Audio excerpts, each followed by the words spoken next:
The stars belonged to the Varathians, and they had belonged to them for 300 years. Every species in the galaxy knew this truth. The Varathian Empire stretched across 2,000 star systems, and their warships numbered in the tens of thousands. When the Varathians wanted something, they took it. When they gave an order, species obeyed. This was the way of things, and nobody questioned it anymore. The Galactic Council met in a massive station that floated between stars, far from any single world. Representatives from 47 different species gathered in the Great Chamber, but everyone knew the truth. The Council existed to make Varathian commands sound like agreements. The representatives would debate and discuss, but in the end, they would vote exactly as the Varathians wanted. Those who voted differently found their worlds facing economic sanctions, blockades, or worse. The Varathian delegate was a tall creature named High Chancellor Vexith. His species stood on two legs like many intelligent races, but their skin was thick and gray like stone. Their eyes glowed with a faint red light, and when they spoke, their voices rumbled like distant thunder. Vexith sat in the largest chair in the council chamber, elevated above all others. This was not official protocol, but nobody dared suggest he move. On this particular day, Vexith had called the council together for an announcement. The other delegates sat in their assigned seats, waiting. Some species whispered to each other nervously. Others sat in silence, their various forms of faces showing resignation. They all knew what was coming. The Varathians had found another world to conquer. Honorable members of the council, Vexith began, his voice filling the chamber without need for amplification.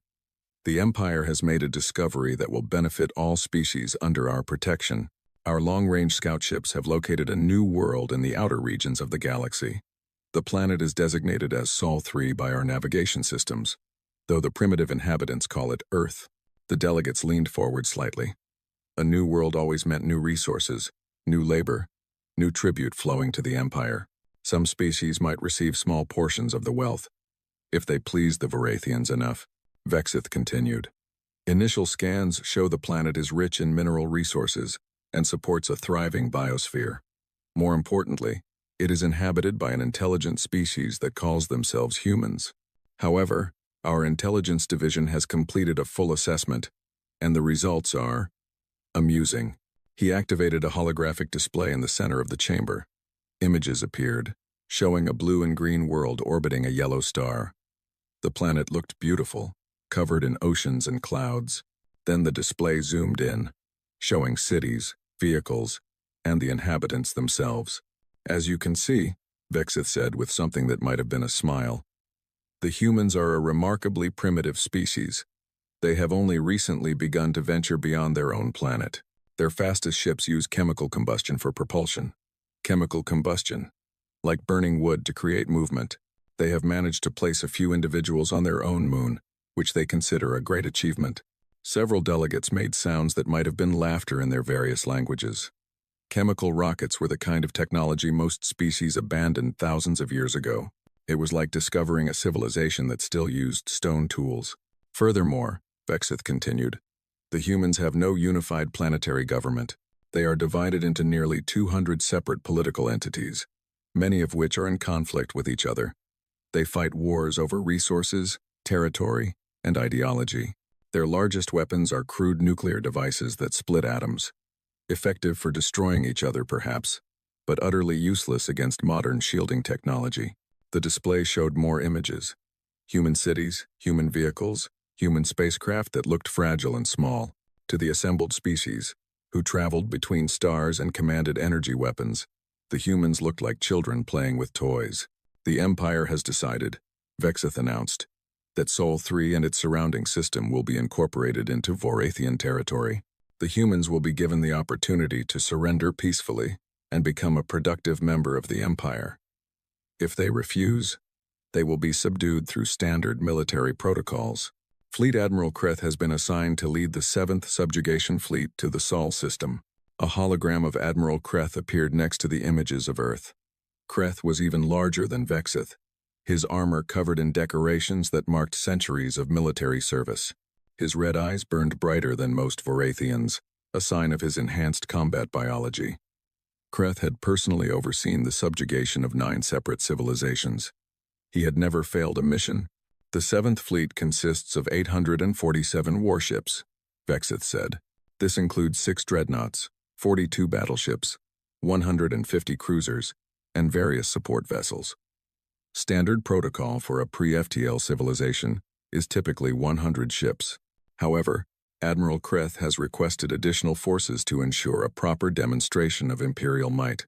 The humans should understand, immediately and completely, that resistance is impossible. The delegate from Thaxia, a small insectoid species, raised one of its forearms. High Chancellor, if I may ask, is such a large fleet necessary for a species that cannot even travel faster than light? It seems excessive. Vexith's eyes fixed on the Thaxian, and the delegate immediately lowered its arm. The size of the fleet is not only about military necessity, delegate. It is about sending a message to all species in the galaxy. The Empire's power is absolute. Our resources are unlimited. We can afford to send nearly 1,000 warships to subjugate a primitive world because we have tens of thousands more. Let every species remember this lesson. The Thaxian delegate said nothing more. Around the chamber, other representatives shifted uncomfortably. The message was clear. The Varathians could overwhelm any opposition with pure numbers, even when fighting an enemy that posed no real threat. The operation will begin in 3 standard weeks. Vexith continued. The Seventh Fleet is currently assembling at Staging Point Gamma. Admiral Kreth has estimated the entire operation will take less than 1 planetary rotation of Earth. The humans will see our ships arrive. They will receive our ultimatum, and they will surrender. If they are foolish enough to resist, their military capabilities will be eliminated within hours. Then, we will proceed with standard integration protocols. Standard integration protocols. Every species in the chamber knew what that meant. The humans would be forced to dismantle most of their military. Their resources would be cataloged and taxed. Their labor would be directed toward imperial projects. Their culture would be allowed to exist only as long as it did not conflict with Varathian interests. Within a generation, Earth would be just another subjugated world, its people just another population serving the Empire. This council session will remain open, Vexith announced. All member species will have access to live feeds from the Seventh Fleet during the operation. Admiral Kreth has graciously agreed to broadcast the entire subjugation so that the galaxy may witness Varathian efficiency. I expect all delegates to watch and to share these broadcasts with their home governments. Let this serve as a reminder of the Empire's strength and the futility of resistance. With that, Vexith stood and left the chamber. The other delegates remained seated for a moment, processing what they had heard. Then, slowly, they began to leave as well, returning to their quarters to send messages to their home worlds. The Thaxian delegate met quietly with the delegate from Draxus, a species of mammalian creatures with thick fur and sharp teeth. They stood in a side corridor, away from the main traffic of the station. "Do you think the humans know?" the Thaxian asked quietly. "Do they have any idea what is coming for them?" The Draxian shook its head sadly. How could they? They barely understand that other intelligent species exist. They have been shouting into the void with their radio transmissions for decades, hoping someone might answer. Now someone has answered, and it is the worst possible response. "I feel pity for them," the Thaxian said. "They seem so hopeful in their transmissions. They speak of peace and cooperation between species. They dream of a united galaxy working together for common good. Then they are fools," the Draxian replied, though there was sadness in its voice. "The galaxy is not a place of cooperation. It is a place of dominance and submission. The Varathians dominate, and the rest of us submit. That is reality. The humans will learn this lesson, as we all did. At least they might survive," the Thaxian said. "The Varathians do not usually exterminate species that surrender quickly. If the humans are wise, they will accept the first ultimatum." "Perhaps," the Draxian agreed. "But I have studied their transmissions. Humans are a stubborn species. They fight among themselves constantly, but they also have a strong sense of pride. They might do something foolish. They might resist. Then they will die," the Thaxian said simply. 847 Varathian warships against chemical rockets and nuclear weapons? It would not be a battle. It would be an execution. The two delegates parted ways, each returning to their quarters to compose messages to their governments. Throughout the station, similar conversations were happening. Some species felt pity for the humans. Some felt relief that the Vorithians were focused elsewhere. A few felt anger at the injustice of it all, but kept their feelings hidden.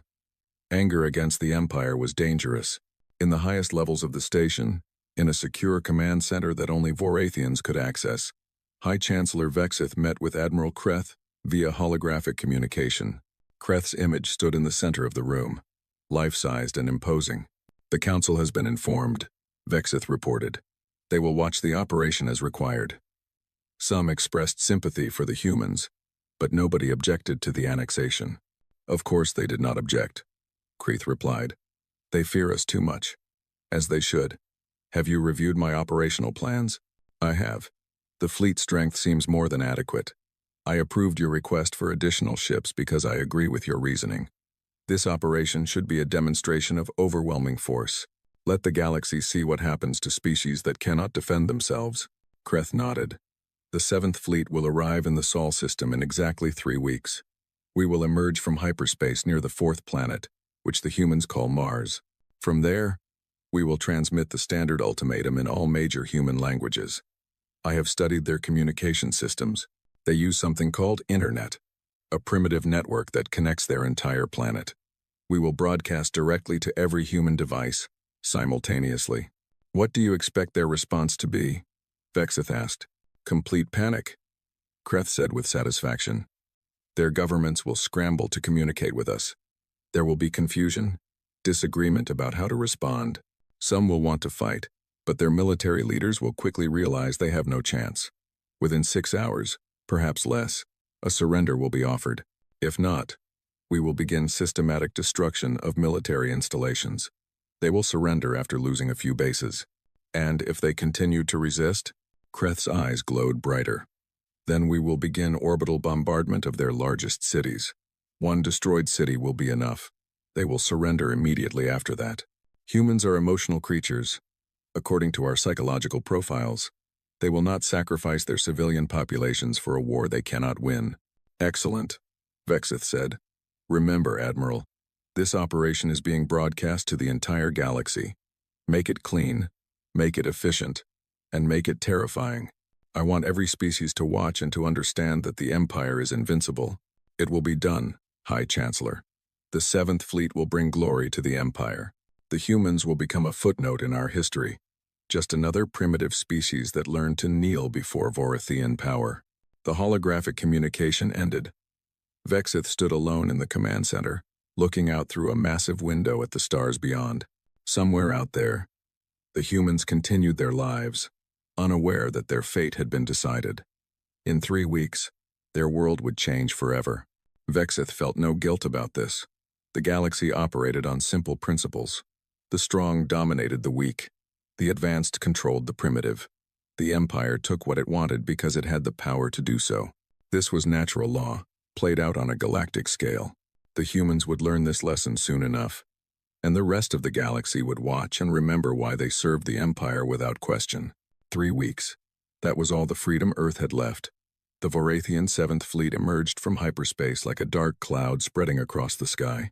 847 warships materialized near Mars, their hulls reflecting the distant light of the sun.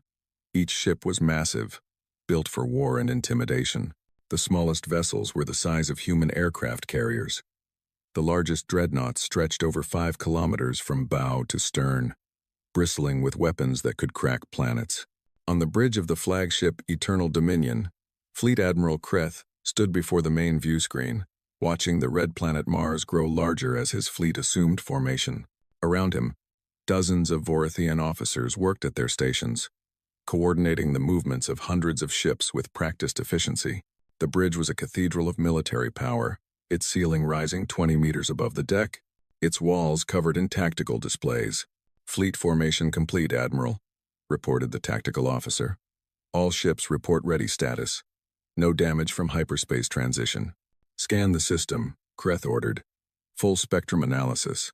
I want to know the location of every human vessel, every satellite, every installation. Leave nothing unobserved." The sensor officer worked at her console, directing the fleet's scanning arrays toward the inner system. "Scanning now." Admiral, initial results show multiple artificial satellites around the third planet. Primitive communication and observation platforms. We are detecting chemical rocket launches from the surface. Seems to be routine cargo deliveries to a small orbital station. No military vessels detected beyond the planet's immediate orbital space. Kreith nodded. This matched intelligence projections exactly. The humans had managed to place a small station in orbit around their world. But they had no deep space navy, no patrol ships, no early warning network beyond their primitive satellites. They were blind to threats from beyond their own moon. Open a channel to the Galactic Council, Kreith commanded. All frequencies. Let them witness this moment. Across the galaxy, on the Council Station and on the home worlds of 47 species, view screens activated. Billions of beings watched as the Varathian fleet hung in space near Mars, a display of overwhelming military might.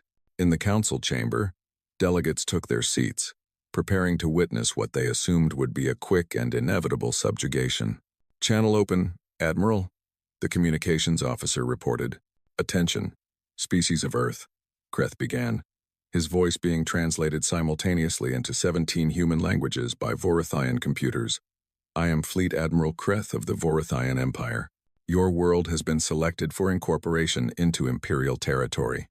You will immediately cease all military activities and prepare to receive occupation forces. You have 6 hours to transmit your unconditional surrender. If you comply, your species will be integrated peacefully into the Empire. You will be protected, governed, and put to productive use. Resistance will be met with complete military destruction. You cannot win. You cannot escape. You can only choose how you wish to survive. Comply and live. Resist and face extinction. You have 6 hours. The transmission ended. On the bridge of Eternal Dominion, the officers waited for the human response. Based on psychological profiles, the humans would need at least an hour to process what was happening, to organize their governments, to debate their options. Kreith expected panic transmissions, requests for clarification, desperate pleas for more time. The response came in 2 minutes. A single transmission, audio only, from something called NORAD Combined Space Command. The voice was human, male, speaking in English with a flat, emotionless tone. Negative. Maintain position beyond lunar orbit or be engaged. This is your only warning. NORAD out. For a moment, the bridge of Eternal Dominion was silent. The officers looked at each other in confusion. Then Kreith began to laugh, a deep rumbling sound that echoed through the chamber. Did you hear that? He asked his crew. They threatened us. A species with chemical rockets has threatened the Varathian Empire. They warned us. He laughed again. I have conquered 9 civilizations. I have burned worlds and scattered fleets. And these primitives think they can engage us. Across the galaxy, the reaction was different. In the council chamber, delegates shifted nervously. The Thaxian delegate spoke quietly to the Draxian beside him. They rejected the ultimatum. In 2 minutes, they didn't even debate it. They are fools, the Draxian replied, or they do not understand what they face. On the Eternal Dominion, Kreith's laughter faded into cold anger. Communications, send this message to Earth. Tell them they have made a fatal mistake. Tell them we are advancing, and we will accept nothing less than total surrender. All other responses will result in the destruction of their species. Yes, Admiral, the communications officer began, but Kreith cut her off. Actually, no. Send nothing. Words are wasted on these creatures. All ships, advance to Earth. Bombardment formation. We will teach these humans the price of defiance. The massive fleet began to move. 847 warships accelerating toward the third planet. They moved in perfect formation, a demonstration of Varathian military discipline. The dreadnoughts formed the center, surrounded by battleships and cruisers, with frigates and destroyers forming a protective screen. It was a formation designed to crush any opposition while protecting the core command vessels. Estimate time to Earth orbit? Kreith asked. At current speed, 43 minutes. Admiral, excellent. Maintain full sensor scans. If the humans launch any weapons, I want to know immediately. Though I doubt they will be foolish enough to. Admiral, the sensor officer's voice cut through the bridge. Multiple contacts, hundreds of signatures appearing across the system. What? Kreth strode to the sensor station. Where did they come from? Did they use FTL? That's impossible. They don't have the technology. No hyperspace signatures detected, Admiral. They were already there. They were hiding. The signatures are appearing because they're dropping their stealth measures. Sir, they were all around us.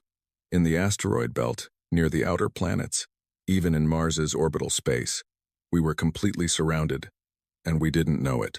On the main view screen, tactical displays updated rapidly. Red icons appeared on the plot, dozens of them, then hundreds. Each icon represented a vessel of unknown type, positioned throughout the solar system in what was clearly a pre-planned defensive formation. Across the galaxy, species watched in shock. The Thaxian delegate stood up from his seat. How is this possible? The intelligence reports said they had no deep space capability. Kreth stared at the display, his mind racing. Analysis. What type of ships are these? What are their capabilities? Unknown, Admiral. They don't match any known design. Their energy signatures are unlike any propulsion system in our database. They appear to be using some form of reaction drive, but the efficiency is far beyond what should be possible for a pre-FTL species. They're cold-running, minimal thermal emissions. That's why our scans didn't detect them. How many? Kreth demanded. Still counting, sir. Current estimate is 437 contacts. No correction. 612. They're still appearing as they deactivate stealth systems. 600 ships. Against 800 Varathian vessels. It was still favorable odds, but this was nothing like what intelligence had predicted. These humans were not primitives stumbling into first contact. They had been waiting. They had prepared. Sir, we're receiving a new transmission from Earth. The communications officer reported. Play it. Kreth ordered. The same flat, emotionless voice from NORAD filled the bridge. Varathian fleet. You were ordered to maintain position beyond lunar orbit. You advanced into our defensive perimeter. You will now retreat to beyond Mars orbit, or you will be engaged. You have 60 seconds to comply. Kreth's fists clenched. Retreat? They dare order us to retreat? Lock weapons on the nearest human vessel. All ships, prepare to open fire on my command. We will show these animals what happens when you threaten the Empire. Admiral, recommend caution, the tactical officer said carefully. We don't know their capabilities. Perhaps we should. Enough, Kreth roared. We are the Varathian Empire. We do not show caution to primitives. We do not retreat from inferiors. All ships, target the human vessels and fire at will. The Varathian fleet opened fire. Energy weapons blazed across space. Thousands of plasma bolts streaking toward the human ships. It was overwhelming firepower. Enough to vaporize conventional vessels. Enough to shatter shields and melt armor. But the human ships moved. They didn't maneuver like normal spacecraft. There was no slow turn. No gradual acceleration. They moved with sudden, violent bursts of speed. Their reaction drives firing in sharp pulses.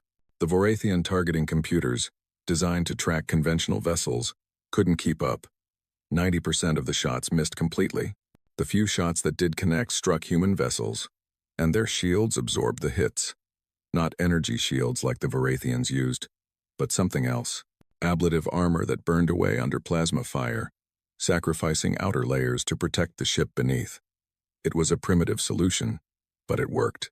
They're scattering, the tactical officer reported, adopting irregular formations, unpredictable movement patterns. Our targeting computers cannot achieve lock, and then the humans fired back. The first shot came from a vessel lurking in Mars's shadow. It wasn't an energy weapon. It was something far simpler and far more terrible. A solid projectile, accelerated to 30% of the speed of light by electromagnetic rails. A kinetic kill vehicle. Nothing but dense metal moving at relativistic speeds. It struck the lead dreadnought Glorious Conquest in the forward section. The shields, designed to dissipate energy weapons, did nothing against solid matter moving at such velocity. The projectile punched through the shields like they didn't exist. Through 2 kilometers of armor plating, through internal compartments, through the reactor core at the heart of the ship, the Glorious Conquest broke apart. Its reactor, breached and destabilized, detonated in a flash of light visible from Earth. 5,000 Varathian crew died instantly. The shockwave damaged 2 nearby cruisers. On the council station, Delegates stared in horror at their view screens. The Draxian delegate spoke in a whisper. They just destroyed a dreadnought. In one shot. How? The humans didn't pause. More kinetic weapons fired from positions across the system. Solid metal, cheap to manufacture but impossibly deadly at relativistic speeds. Vorathian shields couldn't stop them. Vorathian armor couldn't withstand them. Ships that had conquered civilizations died to weapons that would have been considered crude and primitive by galactic standards. Evasive maneuvers, Kreeth ordered. All ships, break formation and scatter. We need to avoid those weapons. But the humans had anticipated this too. As the Vorathian fleet broke apart, human ships accelerated inward, closing the distance. And as they closed, they revealed other weapons.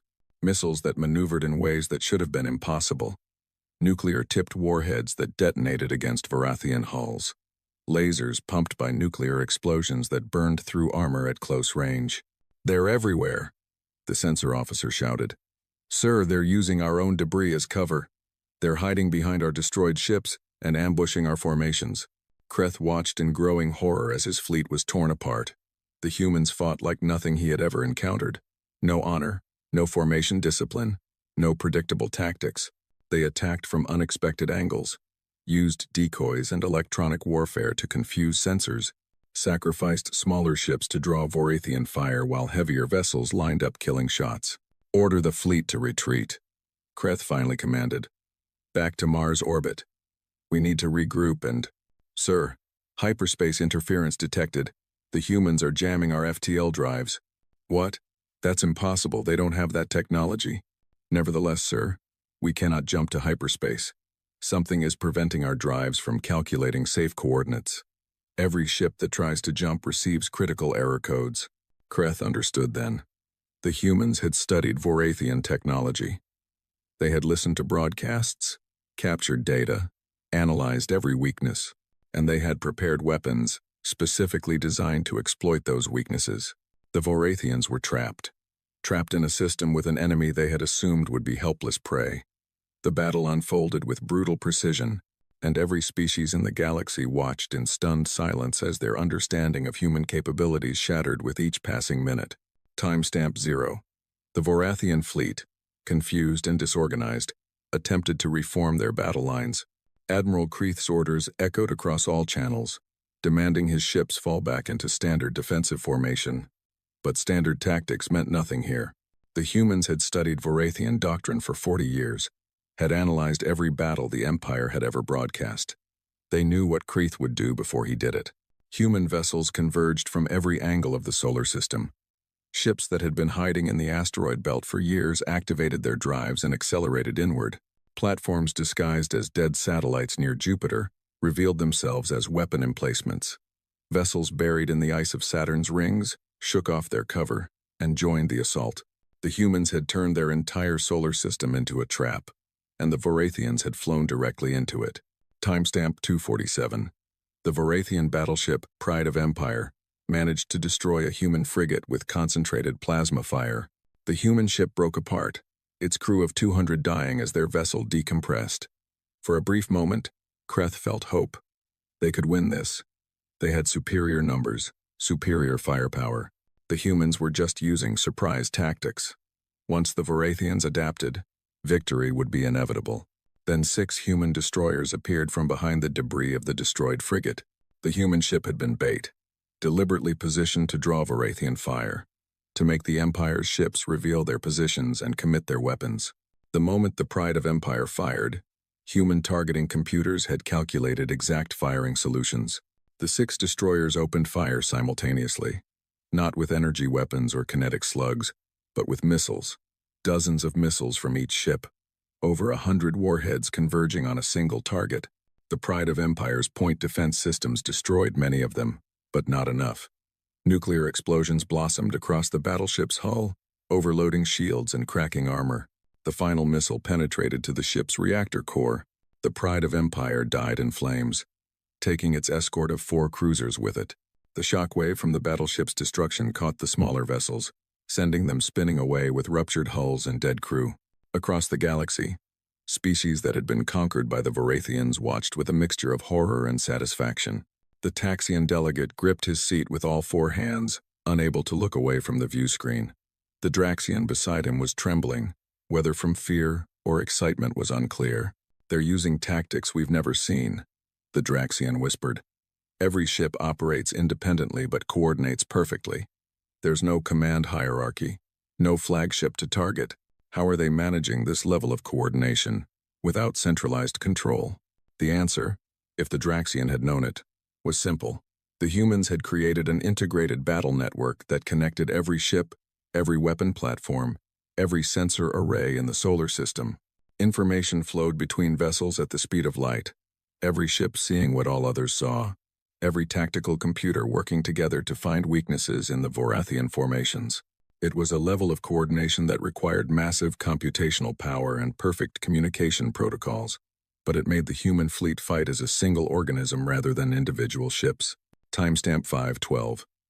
Admiral Kreth finally understood that he was not facing primitives. These were soldiers who had prepared for this exact battle for decades. Every weapon they used had been specifically designed to counter Vorathian technology. Every tactic they employed exploited known weaknesses in Imperial doctrine. "All ships, retreat," Kreth ordered, his voice no longer confident but desperate. "Fall back to Mars orbit. Prepare for hyperspace jump." The fleet tried to comply.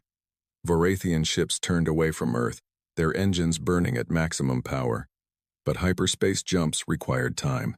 The ship's computers needed 30 seconds to calculate safe coordinates, to plot a course through hyperspace that wouldn't result in catastrophic collision with stellar masses.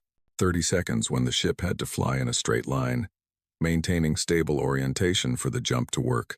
The humans had known this.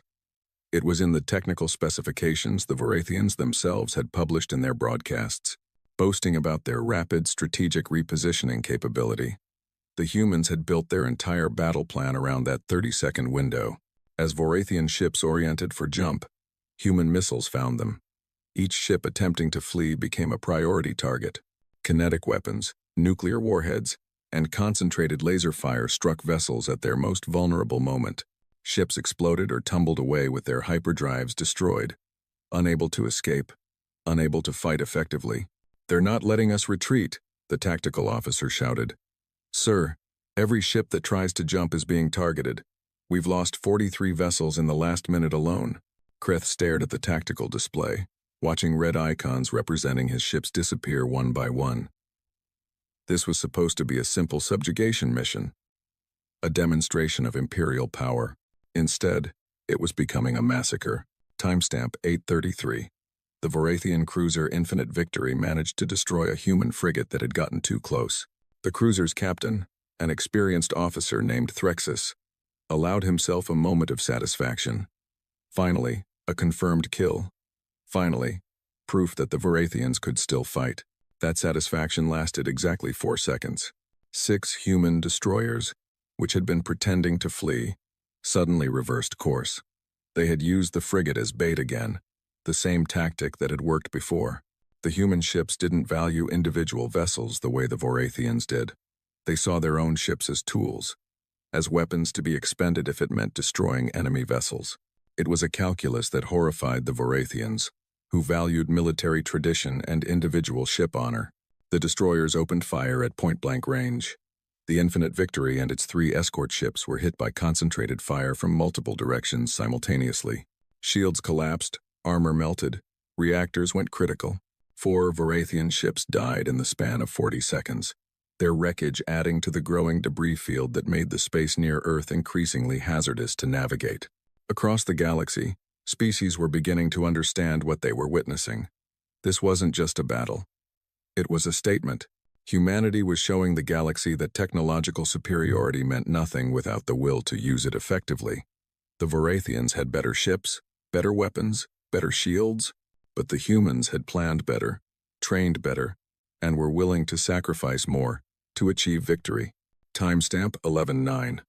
The Eternal Dominion, Admiral Kreth's flagship, took a direct hit to its command deck. A kinetic weapon fired from a human battleship struck the forward section of the dreadnought, exactly where intelligence had indicated the Vorathian command centers were located. The projectile, moving at relativistic speed, penetrated through 30 meters of reinforced armor, and detonated its small nuclear warhead inside the command deck. Kreth had one moment to understand what was happening. He saw the ceiling above him crack and buckle. He saw his officers thrown from their stations by the shockwave. He saw flames erupting from ruptured conduits, saw the view screen shatter and the atmosphere begin venting into space. His final transmission, broadcast across all Vorathian channels and heard by every species in the galaxy, was a scream of disbelief and rage. How? You're primitives. Then the Eternal Dominion's reactor core destabilized. The flagship that had led 9 successful subjugation campaigns, that had destroyed countless enemy vessels, that was supposed to be unsinkable, broke into 3 large sections and dozens of smaller fragments. Admiral Kreth and his crew of 12,000 died instantly. The loss of the flagship threw the Vorathian fleet into chaos. Without Kreth's leadership, without the central command and control, individual ship captains had to make their own decisions. Some tried to fight. Some tried to flee. Some tried to surrender, broadcasting pleas in human languages, begging for mercy. The humans offered none. This was not a battle for conquest or resources. This was extermination. Every Vorathian ship in the system had been designated as a target, and the human fleet would not stop until all targets were destroyed. There would be no prisoners, no survivors to report back to the Empire, no witnesses except those watching from across the galaxy. Timestamp 1322. A Vorathian scout ship, the Swift Messenger, managed to break free from the battle. Its captain, a young officer named Keyleth, was piloting the fastest vessel in the fleet. Scout ships were designed for speed over firepower, built to outrun threats and report intelligence. Keyleth pushed his ship's engines beyond safe limits, racing toward the outer system, trying to reach a point far enough from the sun's gravity well to make a safe hyperspace jump. He was going to make it. The human ships were too far away, too engaged with other targets. Another few minutes, and he would be able to jump. He would escape. He would warn the Empire that humanity was not what they seemed, that this had been a trap, that the entire Vorathian understanding of human capabilities was catastrophically wrong. But then a single human ship appeared on his sensors, accelerating from the direction of Saturn's moons. The contact speed was impossible.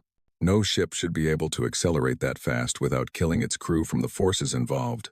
The human vessel was moving at speeds that would turn organic bodies to paste, pulling maneuvers that would crush bones and rupture organs.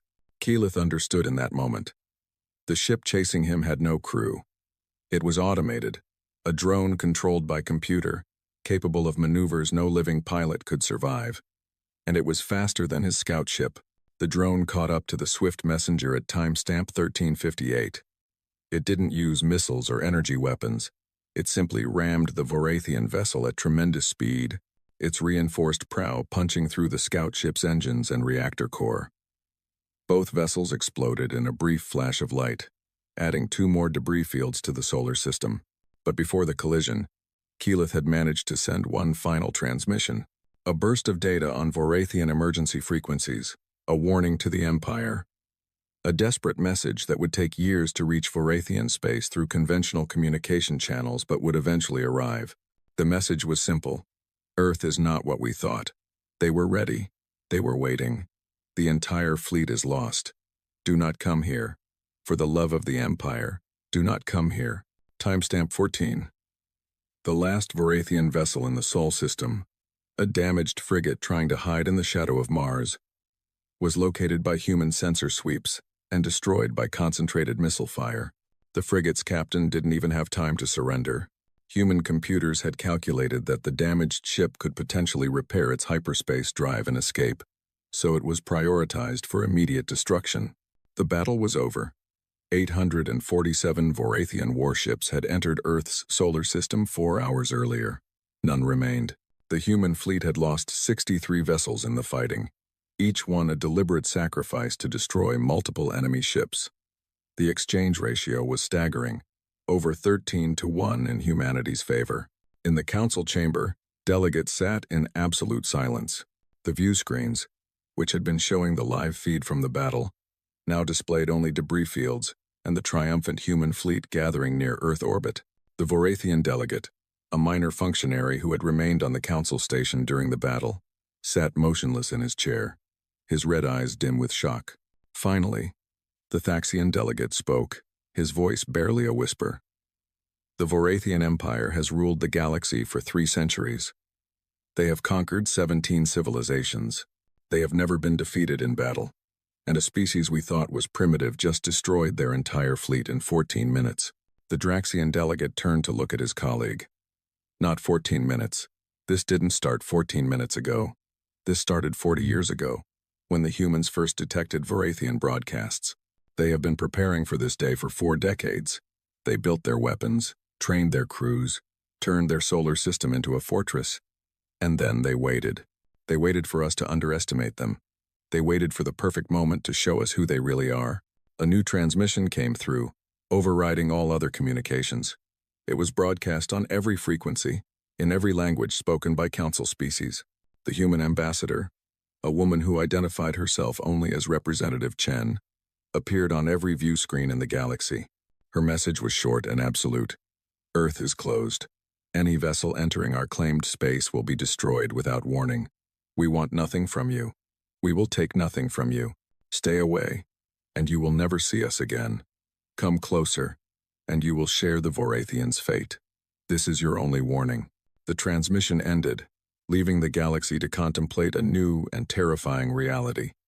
Humanity had announced itself to the stars, and they had done so with overwhelming violence. The Galactic Council chamber had never been so full. Every species sent their representatives, and many sent their military commanders as well. They needed to understand what had happened. They needed to know if they were next. The humans had destroyed the most powerful military force in known space in less than 15 minutes. What else could they do? What else were they hiding? High Chancellor Vexith stood before the assembled delegates, but he no longer commanded the room as he once had. His confident posture was gone, replaced by something that looked almost like fear. The Vorathian Empire's invincibility had been shattered, and everyone in the chamber knew it. The Council recognizes the human delegation, Vexith said, his voice lacking its usual thunder. We have requested this session to understand the events that occurred in the Sol system. Representative Chen, humanity has much to explain. A holographic projection appeared in the center of the chamber. Representative Chen stood there, her image life-sized, wearing a simple dark blue uniform with no decorations or medals. She was a small woman by human standards, her hair cut short, her expression completely neutral. She looked like someone who had no need to impress anyone because she held all the power in the conversation. High Chancellor, Chen began, her voice calm and professional. You said we have much to explain. I disagree.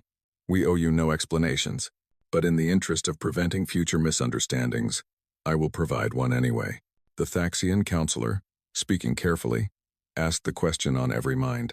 Representative Chen, our intelligence indicated that humanity was decades away from achieving faster-than-light travel. You had no energy shields, no plasma weapons, no graviton technology. How did you defeat a Vorathian fleet that possessed all of these advantages? Chen smiled slightly, though there was no humor in it. Counselor, your question reveals the fundamental mistake everyone made about Earth.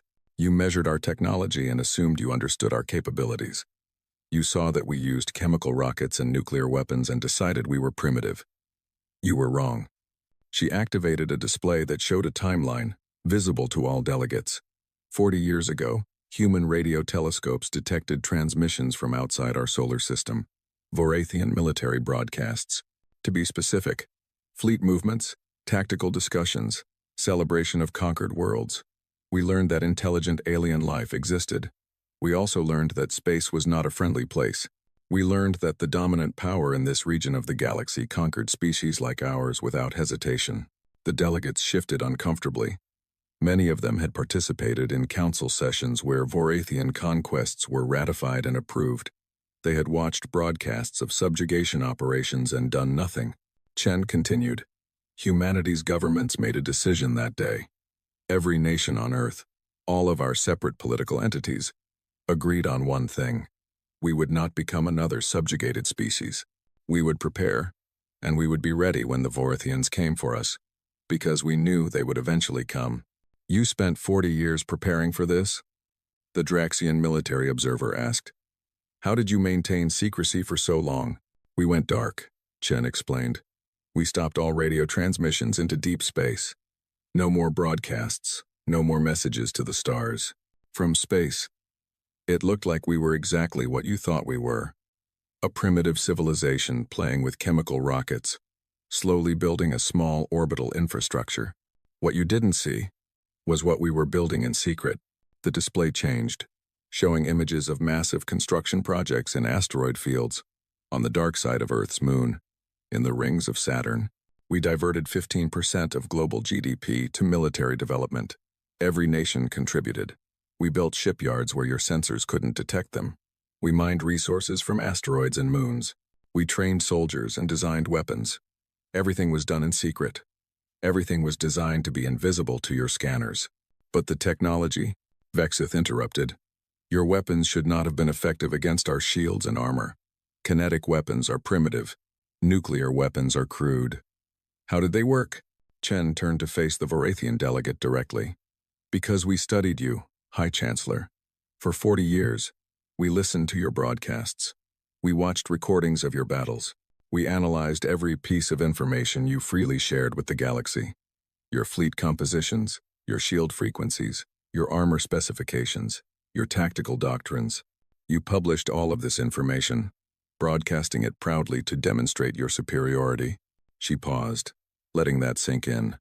You told us exactly how to kill you, and then you were surprised when we did it. Your shields are designed to dissipate energy weapons. They do almost nothing against solid matter at relativistic speeds. Your armor is built to withstand plasma, but it cracks under kinetic impact. Your tactics rely on formation, discipline, and centralized command, so we use decentralized operations and unpredictable attack patterns. We didn't match your technology. We countered it. The Thaxian counselor spoke again, his voice shaking slightly. You said you used kinetic weapons. Accelerating mass to 30% of light speed requires enormous energy. How did you achieve this without energy shields to protect your ships? We didn't need shields like yours, Chen replied. We used ablative armor, cheap to manufacture, effective enough for our purposes. When your plasma weapons hit our vessels, the outer layers burned away, protecting the ship beneath. It's a simple solution, but it worked. Many of our technologies are simple. Counselor, that's their strength. They're reliable, easy to produce in large quantities, and they don't require the exotic materials your advanced systems need. She advanced the display again, showing schematics of human vessels. Our ships are built around the principle of redundancy and simplicity. If a system fails, there are backups.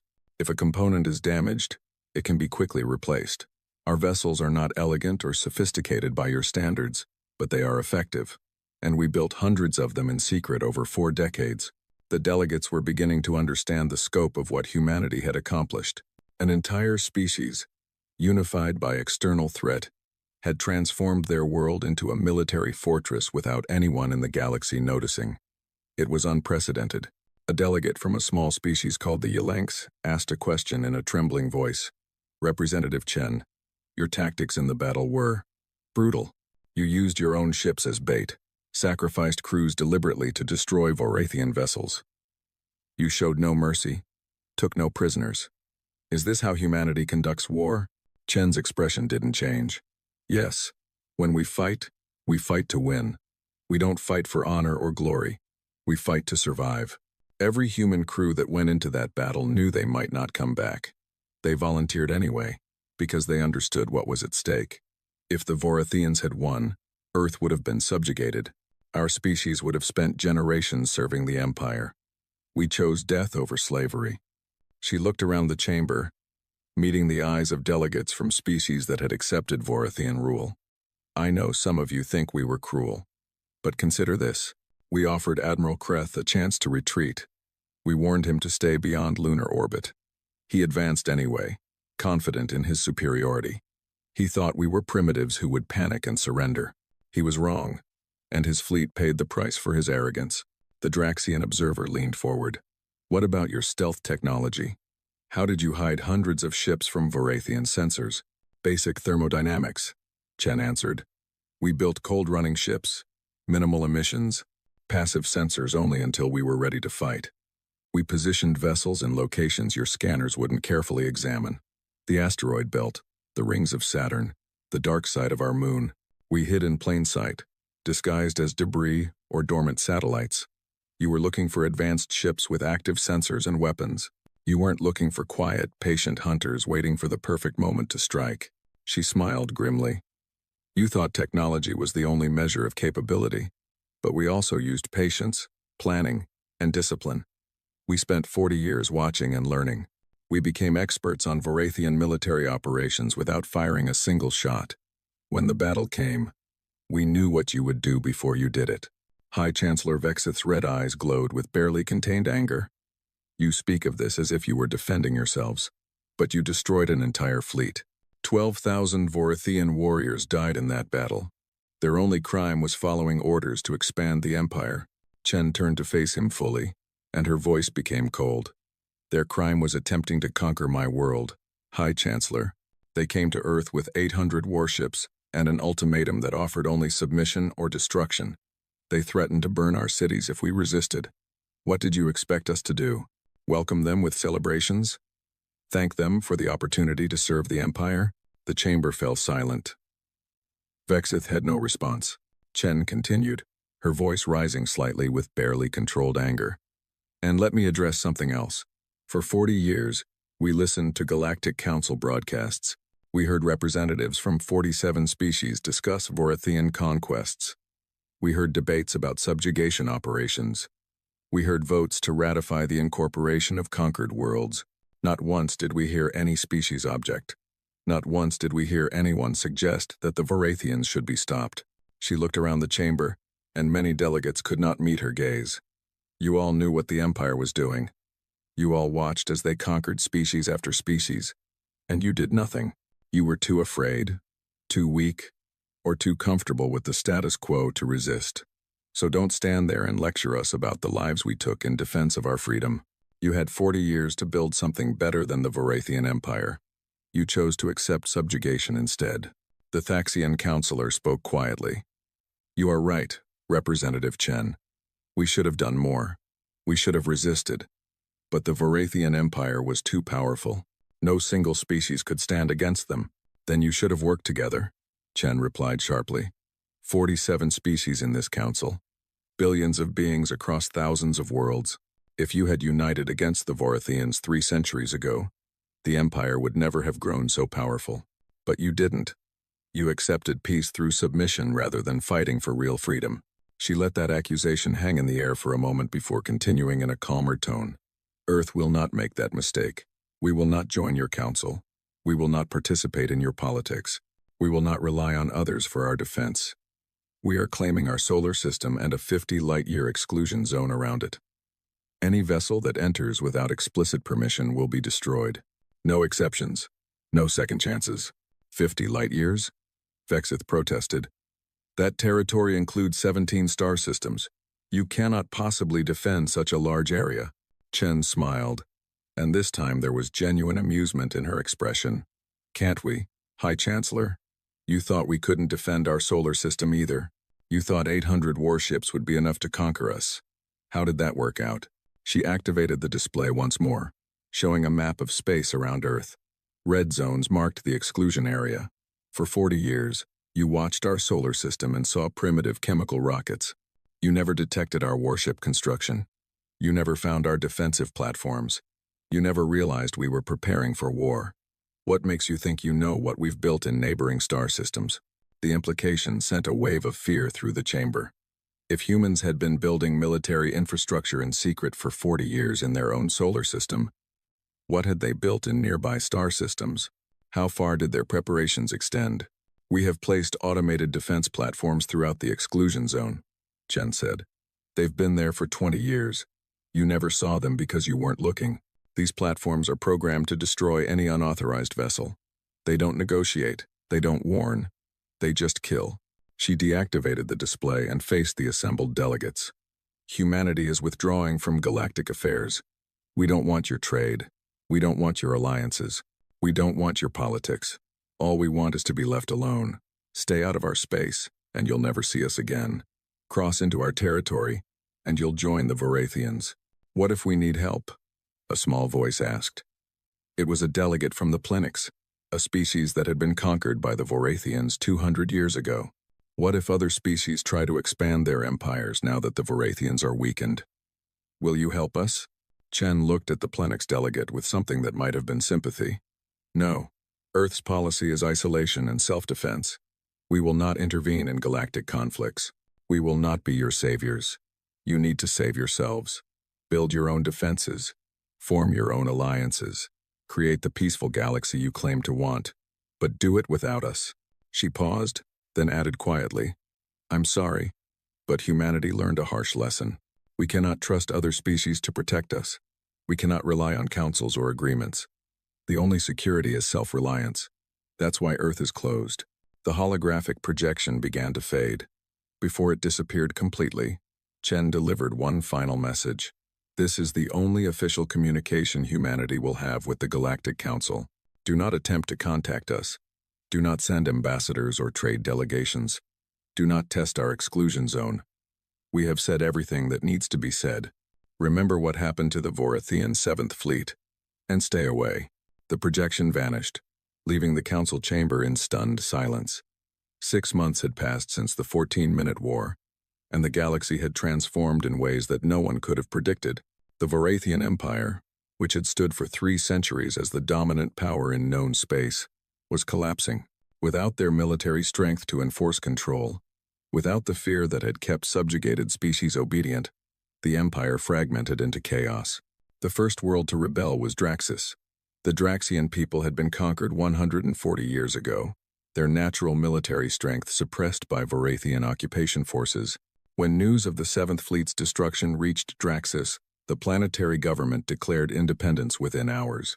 Vorathian administrators were expelled peacefully, and the Draxians began building their own defense fleet using designs they had secretly preserved from before the conquest. Other worlds followed quickly. Thaxia, Plenix, Yelenx, and a dozen other species declared their freedom. Some transitions were peaceful, others were violent, as local Vorathian garrison forces tried to maintain control and failed. The Empire tried to respond, sending fleets to retake rebellious worlds, but their forces were stretched too thin. With the 7th Fleet gone and military resources committed to holding core territories, the Vorathians couldn't suppress multiple uprisings simultaneously. Within 3 months, the Vorathian Empire had lost half its territory. The remaining Vorathian worlds split into factions, each claiming to be the legitimate successor to the Empire. Civil war erupted as different Vorathian military commanders fought each other for control of what remained. The species that had conquered 17 civilizations was tearing itself apart. The Galactic Council, already weakened by its failure to predict or prevent the human threat, became irrelevant almost overnight. Member species stopped attending sessions. The Council Station, once a symbol of galactic unity, became a ghost town. Representatives who did show up spent their time arguing about blame and responsibility, rather than addressing the chaos spreading across the galaxy. The Thaxian counselor, one of the few who still attended sessions regularly, stood before the nearly empty chamber and spoke to whoever was listening. We failed. All of us. We allowed the Vorathians to build an empire based on fear and conquest. We thought it brought stability. We thought it brought peace. But it was a false peace, maintained only by the threat of violence. And when someone finally stood up to that violence and won, the entire structure collapsed. In the back of the chamber, the Draxian military observer nodded in agreement. The galaxy is entering an arms race now. Every species that can afford it is building warships. Everyone is studying the human tactics, trying to understand how they defeated the Vorathians so easily. Everyone is afraid that they might be next on someone's conquest list. Can you blame them? The Thaxian replied. The humans showed us that technological superiority means nothing if you lack the will and planning to use it effectively. They also showed us that isolation and self-defense are more reliable than treaties and councils. Why would any species trust the council to protect them after we failed so completely to see the threat Earth posed? The Draxian had no answer to that. But while the rest of the galaxy descended into paranoia and conflict, Earth's exclusion zone remained absolutely quiet. No ships entered. No communications came from human space. Long-range sensors detected activity around Earth's sun, but at such distances it was impossible to determine what the humans were building. Massive structures appeared in orbit around Jupiter. Strange energy signatures were detected near Saturn. Ships moved between planets within the Sol system, but none ventured beyond the 50-light-year exclusion zone. Species began to speculate. Were the humans building colony ships? Were they constructing weapons platforms that could strike targets across the galaxy? Were they developing new technologies that would make them even more dangerous? The terrifying truth was that nobody knew, and nobody dared get close enough to find out. A small exploration vessel from the planet's homeworld made the mistake of entering the exclusion zone, searching for habitable planets to colonize. The ship was 51 light-years from Earth when it crossed the boundary. There was no warning, no communication. Automated defense platforms that had been hiding in the darkness activated and destroyed the Plenix ship with kinetic weapons. The entire crew of 37 died instantly. The message was clear. Earth had meant every word. The exclusion zone was absolute. On the Varathian successor state of Vexith's faction, what remained of the military high command met in emergency session. They had lost contact with 17 garrison fleets. Their economy was collapsing as former subjugated species stopped sending tribute, and civil war was draining their remaining resources. But worse than all of that was the fear that the humans might expand beyond their exclusion zone. What if they decide to attack us? One commander asked. What if they see the Empire's weakness and decide to eliminate us completely? They won't, replied Admiral Thraxis, one of the few senior officers who had survived the political purges following the 7th Fleet's destruction. The humans were very clear. They want isolation. They want to be left alone. As long as we don't enter their territory, they have no reason to come after us. But what if other species attack us? Another commander protested. What if the Draxians decide to strike back for their conquest? Will the humans help us? Thraxis laughed bitterly. Help us? Did you listen to Representative Chen's speech? She said Earth would not intervene in galactic conflicts. We are on our own. We created this situation by underestimating them, and now we must live with the consequences. He pulled up a star chart showing the region of space around Earth. The 50-light-year exclusion zone was marked in red, an enormous sphere of space that was now completely off-limits to the rest of the galaxy. The humans have claimed more than territory. They've claimed independence from the galactic order. They've shown that it's possible to stand alone, to defend yourself without treaties or alliances. And now every species in the galaxy is trying to copy them. Deep in space, far from any inhabited world, a secret meeting took place. Representatives from 7 species gathered aboard a neutral vessel, meeting without official approval from their governments. They called themselves the Liberation Coalition, and they had a radical idea. The Draxian representative spoke first. We all know why we're here. The Varathian Empire is finished. The Galactic Council is useless. The humans have shown us that self-reliance and strength are the only real security. But we cannot all become Earth. We do not have 40 years to prepare. We do not have their unity or their resources. Then we work together, said the Thaxian representative. We pool our resources, share technology, build a defensive alliance that can protect us from anyone who tries to build a new empire. But the humans, the Plenix representative interrupted. What if they see us as a threat? What if they decide that a unified alliance is dangerous to their security? Then we make it clear that we are not a threat to them, the Draxian replied. We respect their exclusion zone absolutely. We make no attempts to contact them or gather intelligence on their activities. We prove through our actions that we want the same thing they do. Peace through strength and the right to self-determination. Over the following months, the Liberation Coalition grew. Species joined quietly, sharing defensive technologies and coordinating military production. They adopted some human tactics, building smaller automated defense platforms, focusing on redundancy and simplicity over technological sophistication. They studied the Battle of Sol system obsessively, learning every lesson they could from humanity's victory. But they also did something the humans had not done. They shared their knowledge openly with each other. They built trust through cooperation. They created something that the Galactic Council had never been, a true alliance of equals working toward mutual defense. On Earth, in the Unified Defense Command Center, Representative Chen sat with her senior staff, reviewing intelligence reports from beyond the exclusion zone. They had sensors positioned at the edge of their claimed space, monitoring galactic activities from a distance. The galaxy is reorganizing, her intelligence chief reported. The Vorithian Empire is effectively dead. Multiple successor states are fighting for control of what remains. Meanwhile, at least 15 species have formed defensive alliances.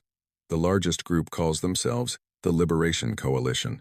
They seem to be adopting some of our tactical doctrines. Good, Chen replied.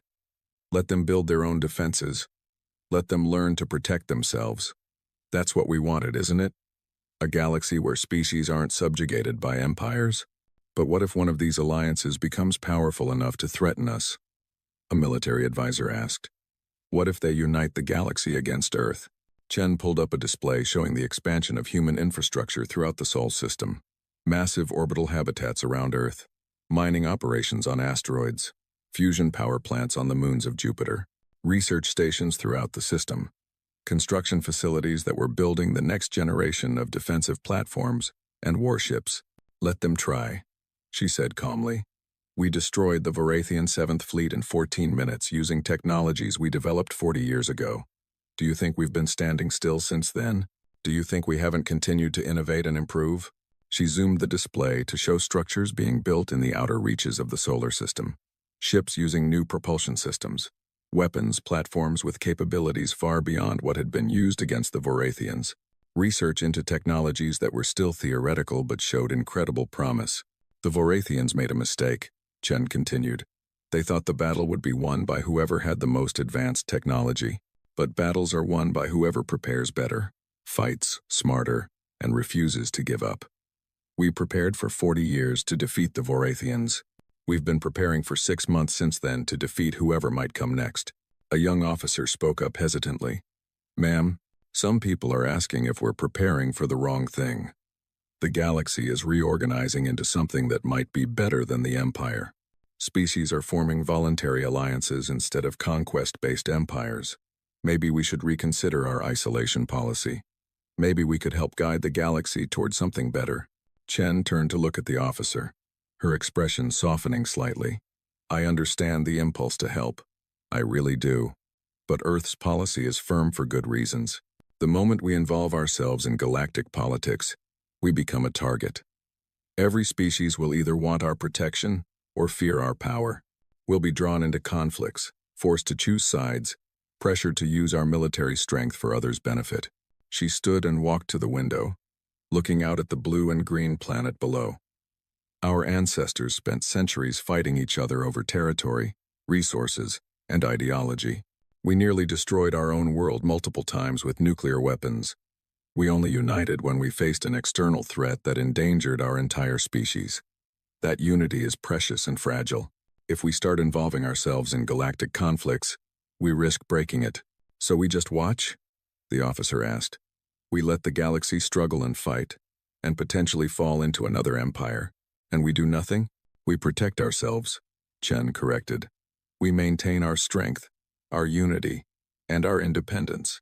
We prove that it's possible to survive in a hostile galaxy through self-reliance. And by doing that, we provide an example for other species. Not through intervention or guidance, but through demonstration. We show that you don't need to conquer others to be secure. You don't need to join empires or councils. You need to build your own strength and defend your own freedom. She returned to her seat and pulled up long-range sensor data from the edge of the exclusion zone. Look at this. 3 different alliances have formed in the past month. Species that were conquered by the Vorathians are working together, building defensive networks, sharing technology. They're doing exactly what we hoped they would do. They're learning to protect themselves. But will it last? The intelligence chief asked. History suggests that alliances break apart under pressure. What happens when these species start competing for resources or territory?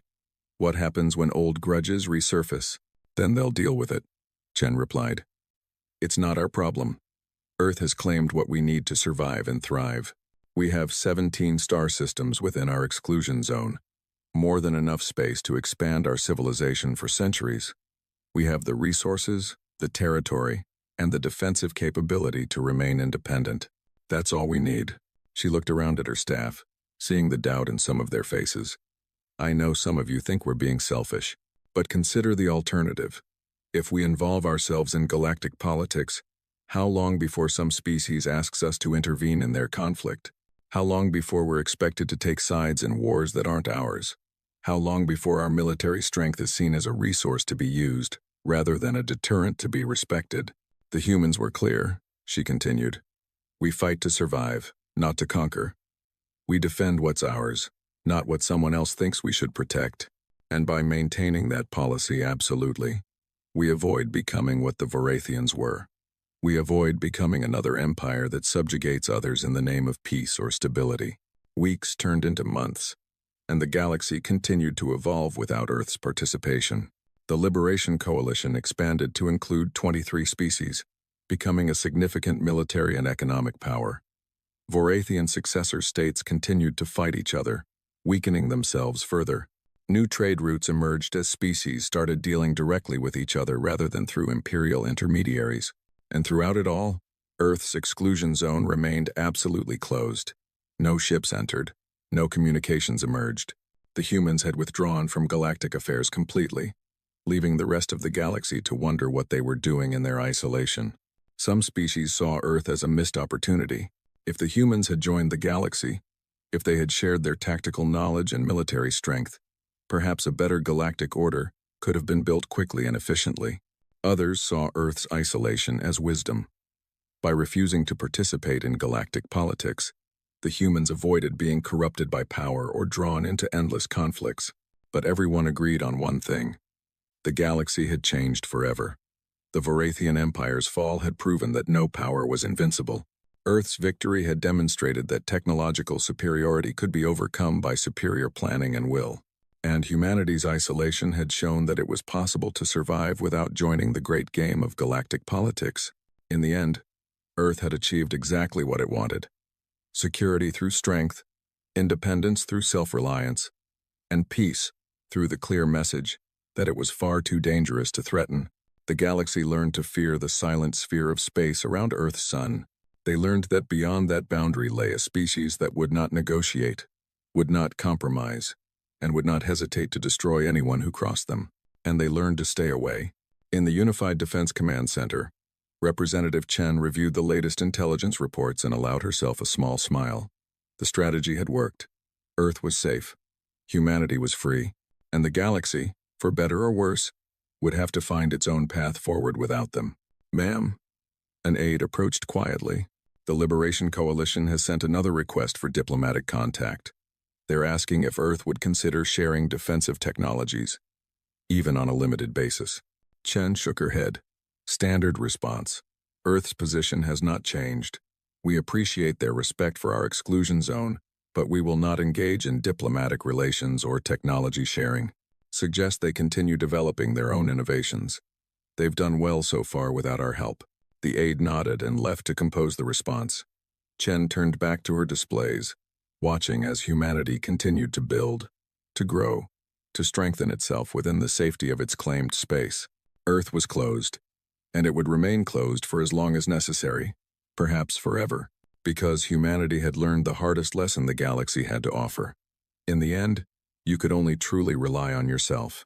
Treaties could be broken, alliances could fail, but strength, properly built and carefully maintained, would endure. The Varathian Empire had fallen in 14 minutes. Their 3-century reign had ended in the time it takes to drink a cup of coffee, and the species that defeated them had done so not with superior technology, but with superior preparation, superior tactics, and the absolute refusal to surrender. The galaxy would remember this lesson for a long time. They would remember that Earth had given them one warning, and one warning only: stay away. And the galaxy, finally learning wisdom, did exactly that.